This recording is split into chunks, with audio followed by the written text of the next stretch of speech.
Hi everyone, welcome back to another No More Future, and please feel free to subscribe, like, comment, share to your friends and loved ones, or pretty much comment down below if you want me to play a different game or what. But yeah, going back to No More Future, I just want to help out that kid do the right thing. I didn't expect those guys would attack me when I stepped in.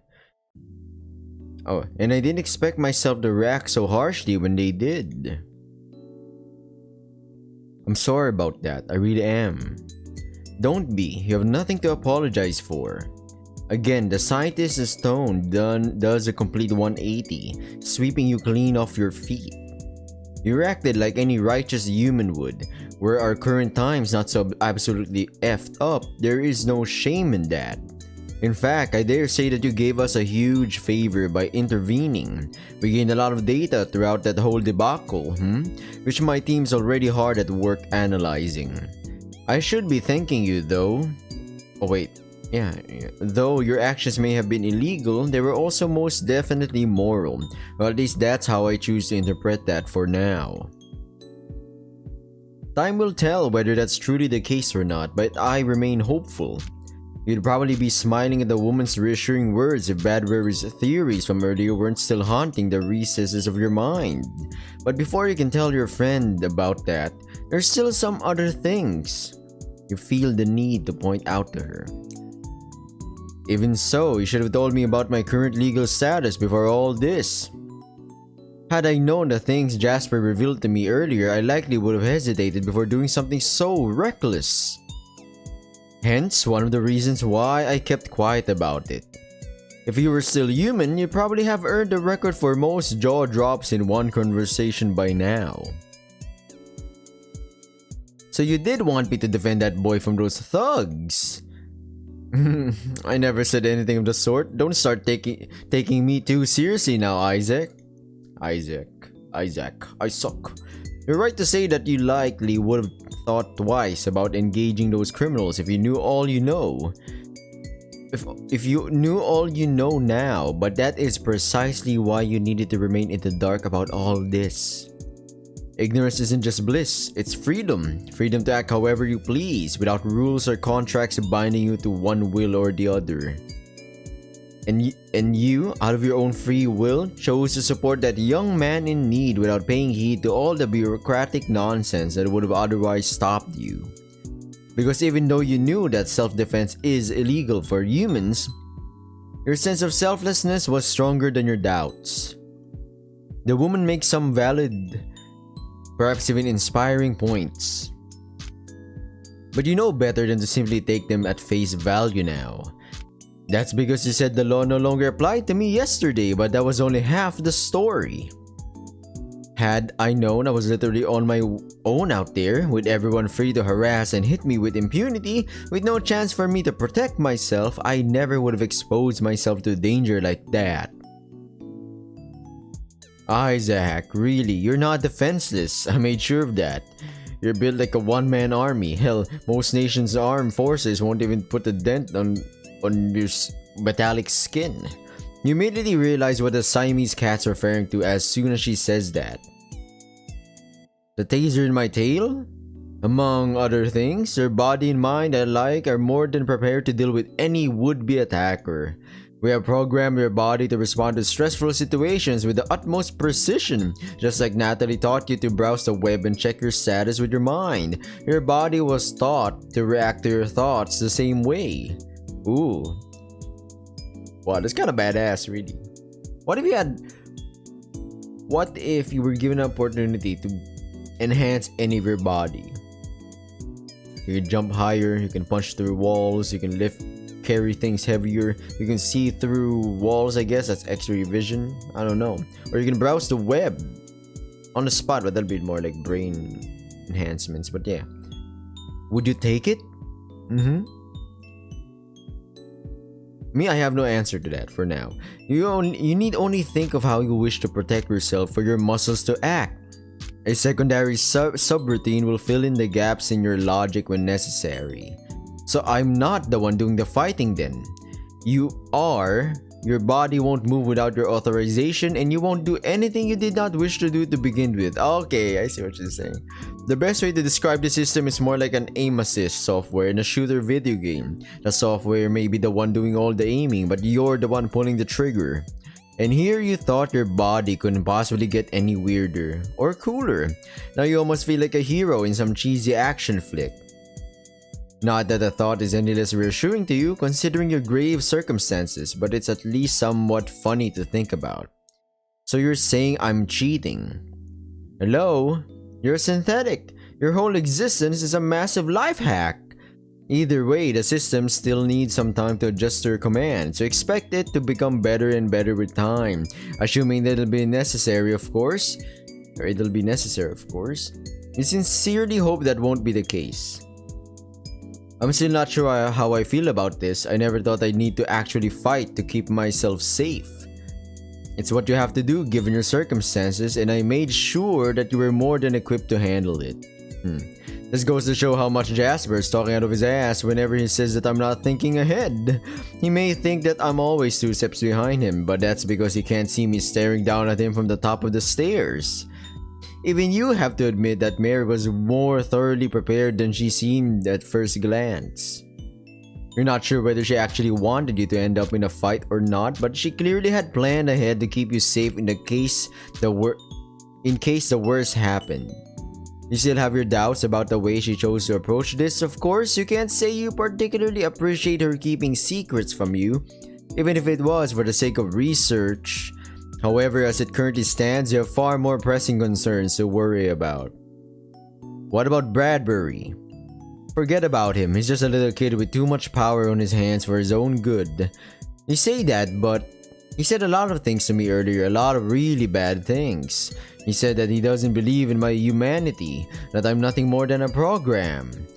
Big shocker, you can toss him to the doubter bin alongside all the other dumbasses out there.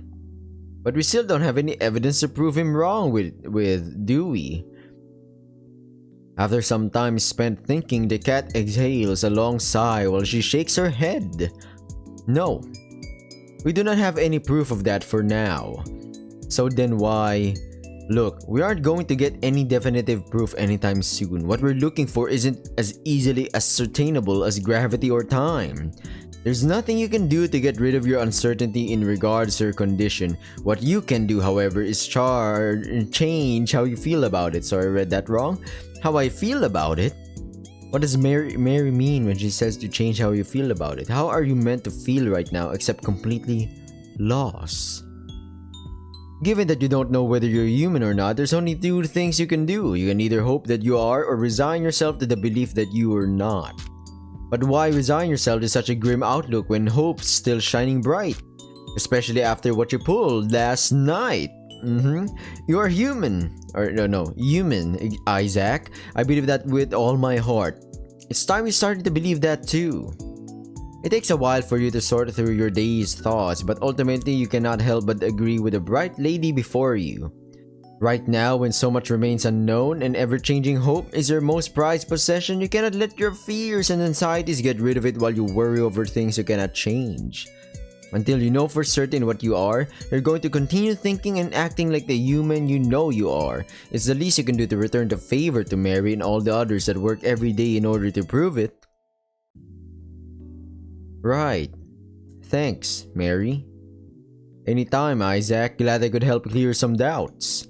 For real though, stay away from him, okay? Nothing good comes from hanging out with characters as shady as him. You don't have to tell me twice. I think I've got enough of him in a half an hour to last me a lifetime. Yeah, I know the feeling. The woman shudders before you, likely recalling some unfortunate experiences she had with a devious Saint Bernard. Either way, it's about time for me to leave as well. Huh? Where are you going? The warehouse over in Chicago. Chicago.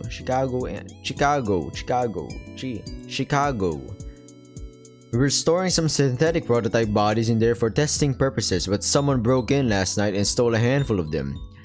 That's terrible. Who would do... Wait, why are you going there? Is checking up on the warehouse part of your duties?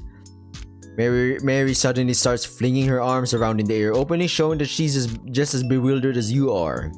Apparently, he can thank Jasper for that, by the way. Though I can see where he's coming from. The bodies didn't have any tracking devices on them, but we know what they look like, and I know all the tiny details that might help us find them. I might as well head there and see if there's anything I can do to help.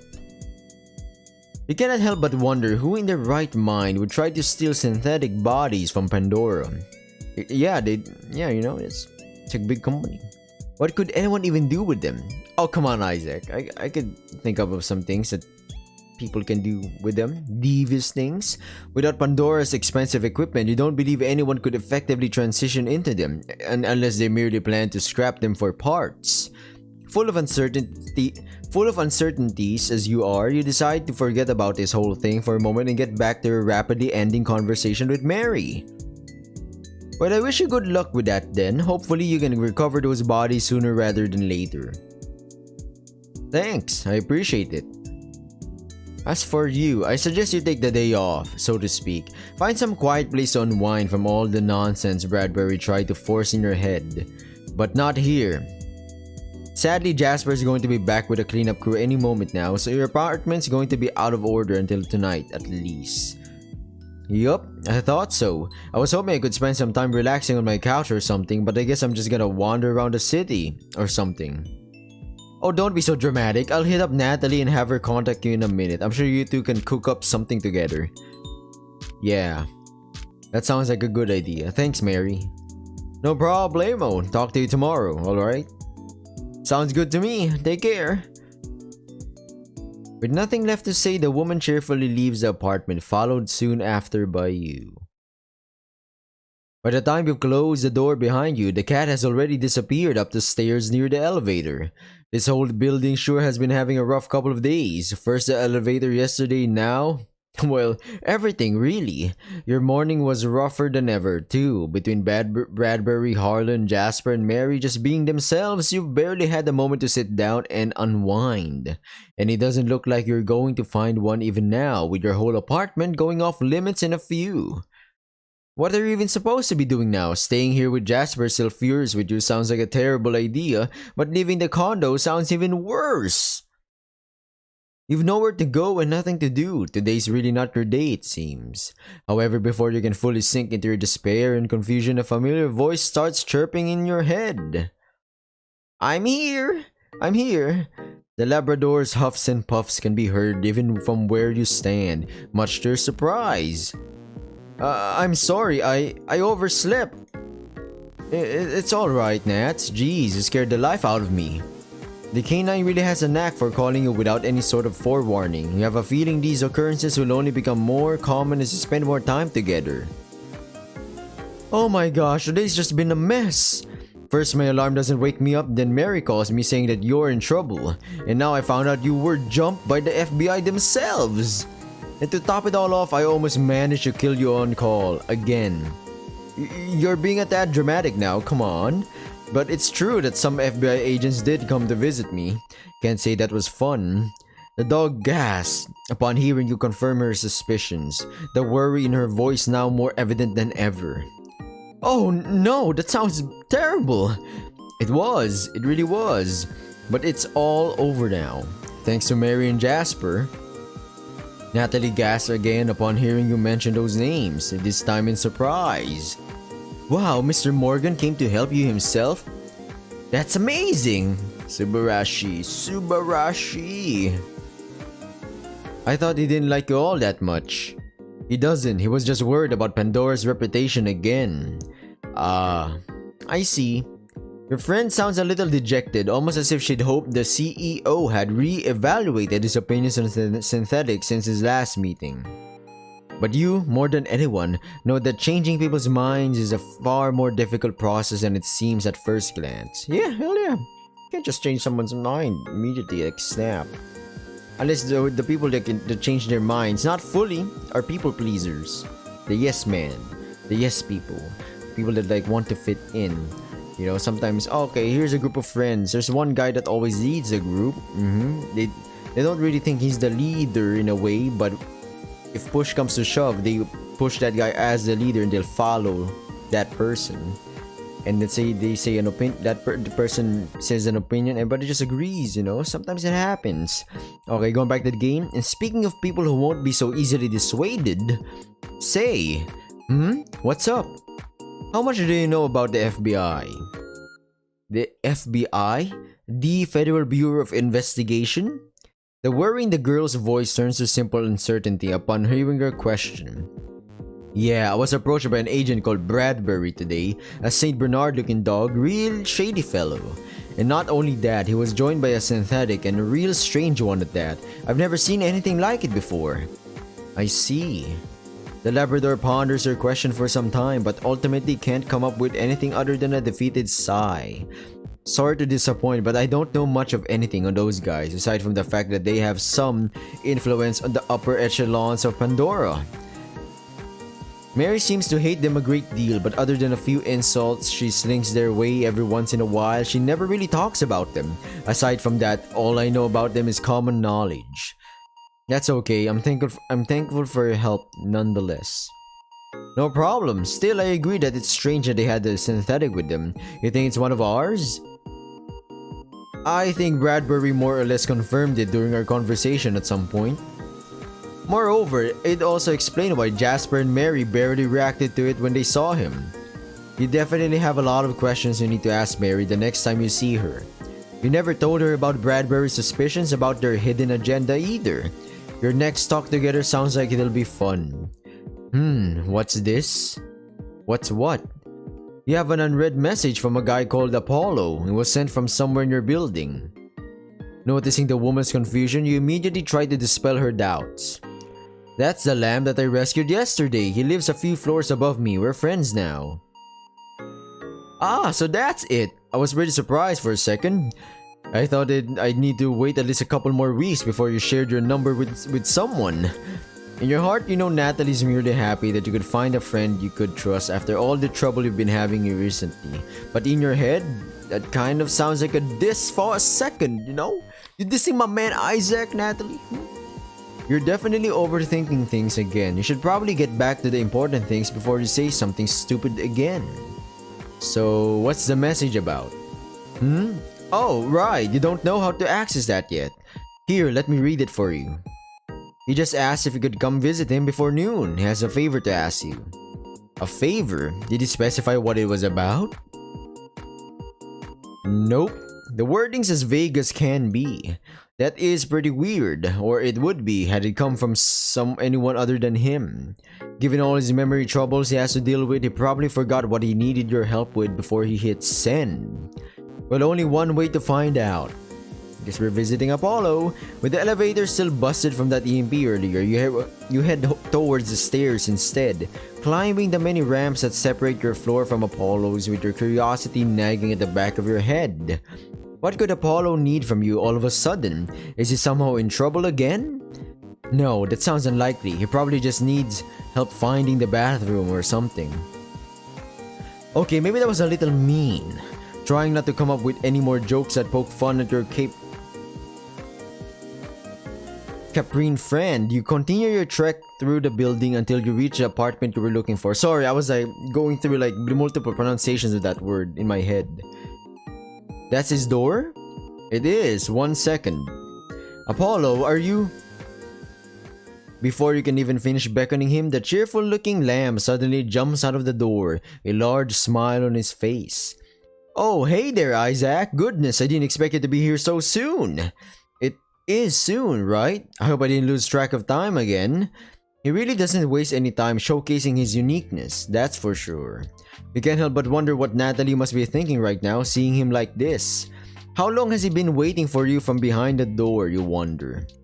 It is, but let's just say that my schedule's freer than ever today. Ah, that's good to hear. I was worried I might have asked for your help at an inopportune time.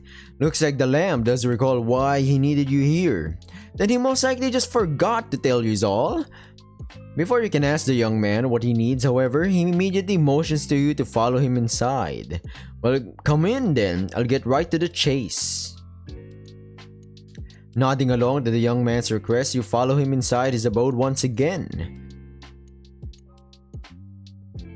The siblings' home looks more messed up than you thought it'd be, much to your chagrin. Chagrin? I think it's chagrin. I don't know. Some of the appliances seem to be plagued by dangerous sparks coming from within, and others have stopped working entirely. The gaming console and the video screen in the living room look wrecked beyond repair for one. It's probably fortuitous that the Lamb's sister isn't home to see this right now. That EMP really did a number in your apartment. I'm so sorry about that. Huh? What are you talking about? The sheep stares at you bewildered, seemingly clueless as to what you're referring to. You let your eyes face the floor for a moment, too ashamed to meet his curious gaze head on. He seems to know nothing about your involvement in the accident. In fact, he doesn't even seem to be aware of what happened at all. Should you reveal the details to your friend, let him know it's you, he should forward the bill for all this damage too? You can't even begin to fathom how he'll react should you tell him that you... Oh, you're talking about that freak accident from a little while back. I'd say I forgot about that, but it's kinda hard to forget what with all these sparks flying around everywhere. At first I thought I was at fault, like that time I short-circuited my mom's PC by spraying it with cola when I was little, but apparently it was some kind of complex wide malfunction. Between this and the elevator yesterday, this place sure has its ups and downs, but hey, at least it wasn't me. Yeah, about that, lucky for us, it seems we'll have everything repaired or replaced for free before the end of the day, so that's pretty nice. I feel sorry for Daphne's progress in her fighting game. She'll have to unlock all the secret characters from scratch again, I bet. Not likely it'll take long for her to do that, of course. Every time you try to apologize for what your actions led to, Apollo interjects with something else and denies you the chance. It's really hard to own up to your mistakes when your friend doesn't give you the opportunity to even acknowledge them. What I mean to say is, I'm glad you're okay, Isaac. I'm sure this thing did a number in your place as well, so seeing you unscathed is quite a relief. I got real worried for a second, not gonna lie. Cause he's like, oh, my friend's a robot. No, and this EMP just damaged all the electronics. I wonder how he's doing. Is he okay? Yeah, I was worried about you too. Knowing that your friend cares so much about you is more than enough to help you forget about your involvement in this matter for a moment. Maybe you're being too hard on yourself again. All that matters in the end is that your friend's alright. Oh, by the way, where's Daphne? I can't see her anywhere. Oh, Daphne? She's at work right now. I guess that makes sense. It is Friday. It is Friday after all. Yeah, that's actually the reason why I called you here. The sad look in the young lamb's eyes is enough to alert you that something is clearly amiss. Oh no, did something happen? It takes a while for the lamb to gather himself, but Apollo soon finds the strength to answer your query. Well, I'm usually the one to pack her lunch every day, but this morning she left before I even woke up. Really? No way. That can't be what this is all about. And yet, if this is a joke, it's taking a long time to get to the punchline. I see. Well, that sucks. Your reply sums up your current state of mind rather adequately, if you can say so yourself. Yeah, that does suck. If there's any other way to react to all this, you're too sane of mind to think of it. Maybe we should go to a fast food place today. I don't see why. Well, she could, but I don't think she will. I know it's rich coming from me, but Daphne tends to forget herself when I'm not around. Unless she has a reason to stop for a moment and eat, she'll just keep trucking until she collapses. Trust me, we've been there. She'll really just keep going without food like that? That's insane. Funny enough, I've heard of I don't know, community-wise, Reddit, YouTube, TikTok, Instagram, Facebook, social media, people sharing their experiences. Some people do that. Yeah, they just go on even without food. They'll keep on. They're like trained, disciplined, like soldiers or whatnot. They're like, nah, I'm gonna go do this objective, or what I'm gonna do. I'm gonna do this work, and then after that they collapse or they're tired. They're like, oh, forgot to eat. Oopsie. Yeah. Me, never. Sorry. I can't. That's insane. Surely he's joking. Is he truly saying that unless he went out of his way to make her lunch? She just starved herself to death? Judging from the look in his eyes, that very well appears to be the case. Just you can't help but feel guilty over the way you dismissed the lamb's worries so carelessly until now. That sounds terrible. Does she have memory issues too? Not quite. It's not that she doesn't remember, she just doesn't feel it. Or maybe she just doesn't care. I see. So that's why you care about her lunchbox so much. Well, there's that of course, but that's not all. You raise a figurative eyebrow at your Caprine friend's comment, wondering what else could inspire him to go out of his way for his sister like this. Daphne really doesn't like her job. I can imagine why. Her work sounds tiresome and repetitive. The pay is barely enough to keep us afloat, and I have a feeling that they don't treat her all that well either. She never said that out loud, but I can tell. Sorry, I skipped it. This is all completely new to you. Your friend gave you no indication yesterday that her workplace was this toxic. Wow, must be playing League of Legends, you know? You can't help but wonder how much hurt she's hiding behind that fierce personality of hers. That's the biggest reason I care about these lunchboxes so much. It's not just about keeping her fed, it's about giving her something nice to look forward to during her day. Aww. Something that might put a smile on her face even though I can't see it myself. The lamb's noble intentions are sweeter than you could have imagined. Knowing that he cares about his sister to this extent is enough to put a smile on her face for an instant. Seeing the young man take care of his family so dearly is enough to remind you of yours, though that thought is far from pleasant. Had your relatives not abandoned you on your deathbed and instead opted to remain by your side until your awakening, would you be closer to each other than ever, or would you have drifted further and further apart? Luckily, Apollo resumes talking before you can pay that thought any further mind, setting you free from your dangerous daydreaming. I understand, this looks totally stupid and all, but if you have time, could I ask you to deliver a lunchbox in my stead? I'd go myself, but Daphne gets agitated whenever I leave the house. Sure, I'll bring it to her.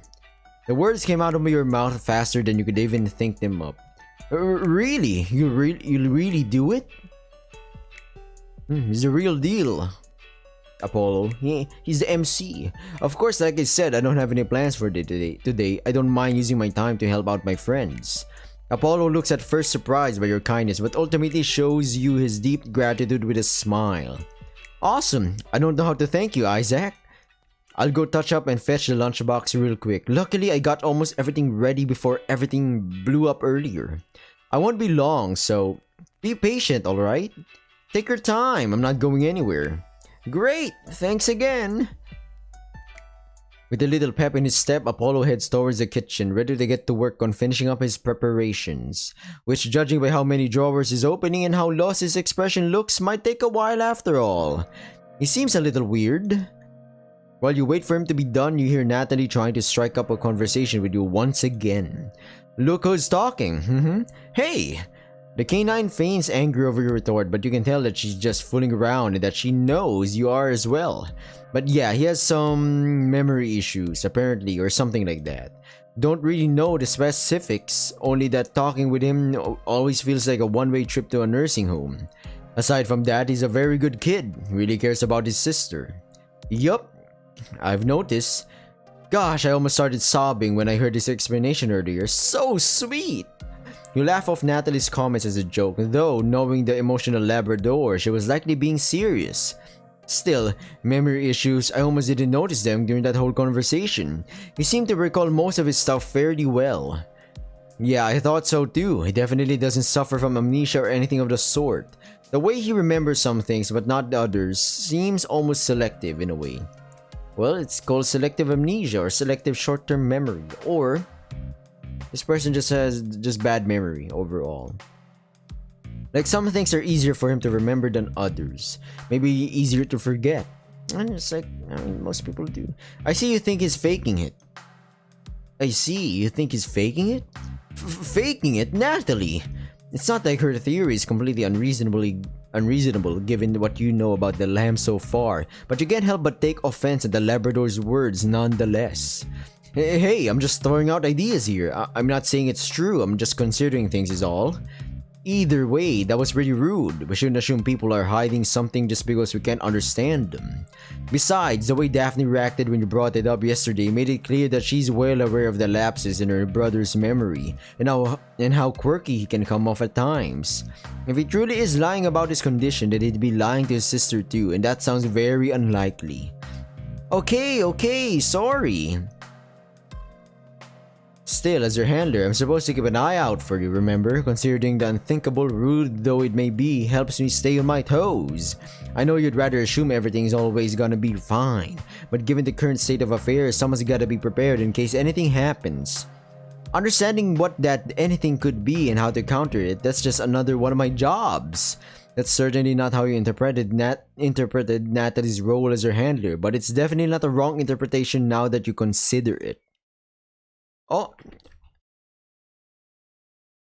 sorry, it's 30 minutes in. I guess I need to, stop the video. I know it's a short video, but hopefully you liked it. And please feel free to support this channel by watching my other videos, subscribing, liking, commenting, share to friends and loved ones or whatnot. Other than that, thank you for watching. Good luck on anything, whatever you're doing right now, and stay safe. Happy New Year. Hopefully this is the year, right? Okay, bye.